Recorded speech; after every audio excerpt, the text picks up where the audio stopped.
नमस्कार, मी राजेंद्र थिडके आणि आपण पाहत आहात युवा दर्पण लाईव्ह। सुरुवातीला पाहूया आता आजच्या ठळक घडामोडी।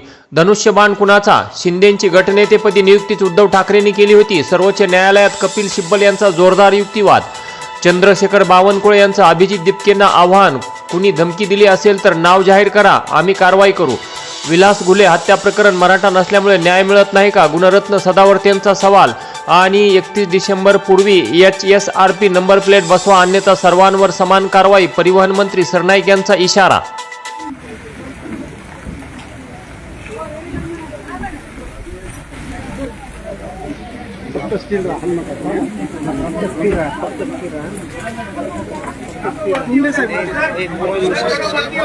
मॅडमला येऊ द्या बाहेर, मॅडमला येऊ द्या बाहेर।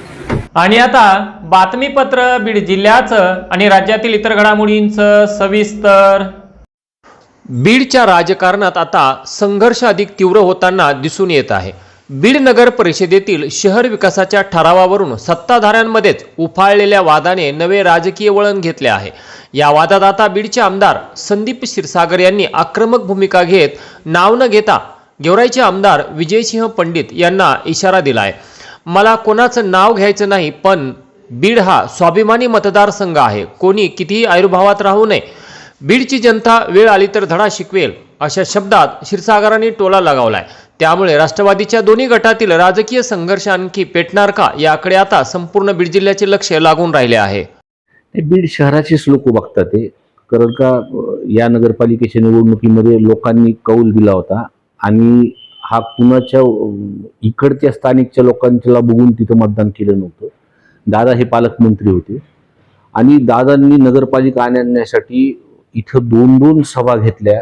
पहिल्यांदाच बघितलं असेल की स्थानिक स्वराज्य निवडणुकीमध्ये DCM साहेब सभा दोन घेतात, वॉर्ड वाईज बैठक घेतल्या आणि लोकांना विश्वास होता, कारण का दादांनी सांगितलं होतं की शेवटच्या भाषणामध्ये दादा जी शेवटची सभा होती ते सांगितलं होतं की तुम्ही मला एकदा नगरपालिका ताब्यात द्या, मी बीडची बारामती करेल। आणि लोकांनी कौल दिला। आता लोक ज्या पद्धतीने लोक बघतात ते कशा पद्धतीने काम करतात। मी तुम्हाला सांगितलं मला कुणाचं नाव घ्यायचं नाही, पण हा विषय दादांचा इंटरेस्ट बीड नगरपालिका, दादा हे पालकमंत्री होते आणि दादांना मी जेव्हा पण बघायचो की दादांचे सोबत काम करणारे जे पी होते ते दादा म्हणायचे दिवसातून एकदा तरी बीडचा विषय निघायचा। आणि तो वेग जो दादांनी घेतला होता, आता आम्हाला सगळ्यांना अपेक्षा आहे की सुनेत्रा वहिनीच्या माध्यमातून जे जे काही दादांनी शब्द दिले होते त्या पद्धतीने त्यांनी मार्गी लावा, असा विषय। त्याच्यामध्ये दंड ठोकटायची कुणाला गरज नाही, लोकांना सगळ्या गोष्टी माहिती आहेत आणि ज्या पद्धतीने आता कारभार नगरपालिकेचा चालू आहे ते लोक बघतात आहे ना। नाही चालला नाही, आम्ही तर दादांना बघून बिनशर्त पाठिंबा दिला होता की दादाच्या माध्यमातून चांगले तिथं का, आम्ही कोणत्याही पद्धतीचं राजकारण तिथं आणलं नाही। आता बिनशर्त पाठिंबा देऊन सुद्धा तुमच्यात जमत नसत तर मग लोक आता ते बघतात आहे ना। कमी म्हणजे मला वाटतं 6-7 महिने झालेत आणि ज्या पद्धतीने कारभार चालू आहे तर तिथं कुठंतरी बदल व्हायला पाहिजे, तिथं लक्ष त्यांच्या पक्ष नेतृत्वाने दिलं पाहिजे। आमच्यासारखे लोक तर विकास कामासाठी विरोधी जरी बाकावर जरी असलो तर आम्ही तिथं विकास कामासाठी सोबत येऊ। आम्ही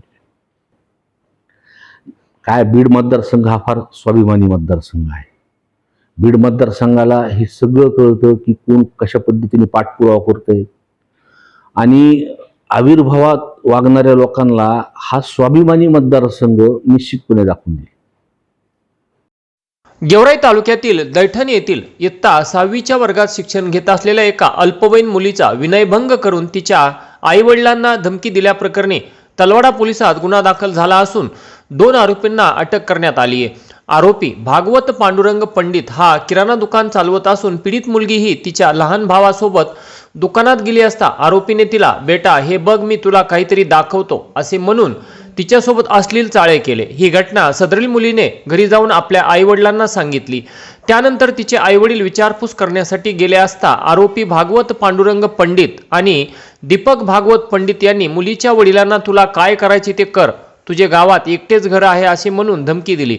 या घटनेची माहिती पिंक पथक व तलवाडा पोलिसांना समजली असता या प्रकरणी गेवराईचे पिंक पथक प्रमुख API Bhagwat Kadam police head constable Sanap Andhale व महिला पोलीस शिपाई श्रीमती साळुंखे आणि तलवाडा पोलिसांनी तात्काळ तक्रारदाराच्या तक्रारीवरून पोक्सो अंतर्गत गुन्हा दाखल केला असून 2 आरोपींना अटक देखील करण्यात आली आहे। दरम्यान वरील आरोपीने यापूर्वी देखील अशा प्रकारे छेडछाड केल्याचे बोलले जात असून सदर आरोपी हे शाळा परिसरात अवैधरित्या दारू विक्री करत असल्याचा देखील ग्रामस्थांमधून आरोप करण्यात येत आहे। याबाबत तलवाडा पोलिसात गुन्हा देखील दाखल झालेला आहे। त्यामुळे या आरोपींना शिक्षा झालीच पाहिजे अशी अपेक्षा गावातील सुज्ञ ग्रामस्थांनी व्यक्त केली आहे। या घटनेचा अधिक तपास गेवराईचे पिंक पथक व तलवाडा पोलीस हे करत आहेत। बीड जिल्ह्यातील केज शहरात उघडकीस आलेल्या लव जिहाद प्रकरणात आता मोठा ट्विस्ट आला आहे। केज शहरातील एका 19 वर्षीय हिंदू मुलीस दिनांक 17 जुलै रोजी हाजी नूर शेख या मुस्लिम तरुणाने लव जिहादच्या जाळ्यात अडकवून जबरदस्तीने तिला पळवून नेल्याचा आरोप पीडित मुलीच्या आईवडिलांनी केला आहे। या प्रकरणी केज पोलीस ठाण्यात तक्रार दाखल करण्यात आलेली आहे। तर दिनांक 18/7/2026 रोजी केवळ सदर पीडिताही 19 वर्षाची सज्ञान आहे। या मुद्द्याला धरून केज पोलिसांनी तिला हाजू शेख याच्यासोबत पाठवले। तर पीडित मुलीचे धर्मांतरण करण्याचा कुटील डाव हाजू शेख याने रचल्याचा गंभीर आरोप देखील पीडितेच्या आईवडिलांनी केला आहे। त्यामुळे या प्रकरणी हिंदू समाजात तीव्र संताप निर्माण झाला होता।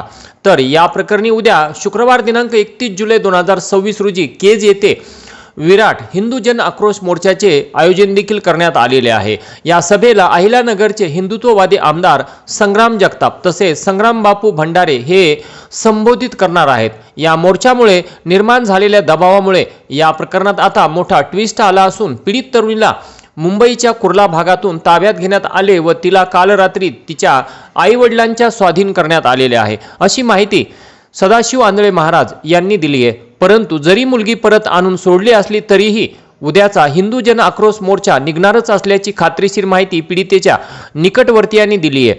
तरी या प्रकरणी आता हिंदू समाज कोणती भूमिका घेतो हे पाहणं महत्त्वाचं ठरणार आहे। श्री स्वामी समर्थ सेवा केंद्र दिंडोरी प्रणित कालिका नगर बीडच्या वतीने काल बुधवार दिनांक 29 जुलै 2026 रोजी गुरुपौर्णिमेनिमित्त परमपूज्य माऊलींच्या आशीर्वादाने विविध कार्यक्रम संपन्न झाले। यावेळी सकाळी 8 वाजता भूपाळी आरतीनंतर श्री स्वामी समर्थ महाराजांच्या मूर्तीवर ज्येष्ठ सेवेकरी जोडीच्या हस्ते अभिषेक करण्यात आला।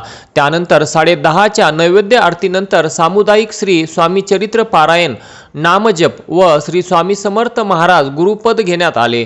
तर सायंकाळी 6:30च्या नैवेद्य आरतीवेळी गुरुपौर्णिमा निमित्त महाराजांचं गुरुपद घेऊन सर्व श्री स्वामी समर्थ सेवकऱ्यांनी गुरुमाऊलींच्या चरणी आपली सेवा रुजू केली। आणि याचबरोबर आजचं बातमीपत्र संपलं। उद्या पुन्हा भेटू काही नव्या आणि ताज्या घडामोडींसह। तोपर्यंत पाहत राहा युवा दर्पण लाईव्ह चॅनल। लाईक करा, सबस्क्राईब करा आणि व्हिडिओ आवडल्यास नक्की शेअर करा ही नम्र विनंती। तोपर्यंत नमस्कार।